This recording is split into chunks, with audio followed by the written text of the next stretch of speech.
نحمده ونصلي على رسوله الكريم اما بعد فاعوذ بالله من الشيطان الرجيم بسم الله الرحمن الرحيم يا أيها الذين آمنوا اذكروا الله ذکرا کثیرا۔ اے مومنو، اللہ تعالیٰ کو یاد کرو کثرت کے ساتھ۔ مطلب اللہ تعالیٰ کو زیادہ سے زیادہ یاد کرنے کو کہا جا رہا ہے اس آیہ مبارکہ میں۔ اللہ کو کثرت کے ساتھ یاد کرنے سے ایک مراد یہ بھی ہم لے سکتے ہیں کہ ہم زیادہ سے زیادہ سنت رسول کو فالو کریں۔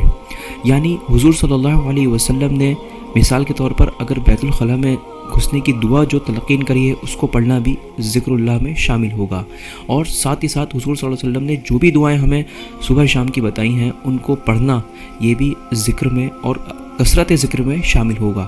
اس کے علاوہ نماز ہے، اس کے علاوہ اور ضروریات کے کام ہیں، ان سب میں ہم اللہ کو یاد رکھیں، یعنی اللہ کا ذکر اپنی زبان پر رکھیں، ہم اللہ کو اپنے ذہن میں یاد رکھیں، ہم اللہ کو اپنے دل میں ہمیشہ رکھیں۔ ہم اس سے مراد ہے یہاں پر کثرت سے اللہ کو یاد کرنے سے۔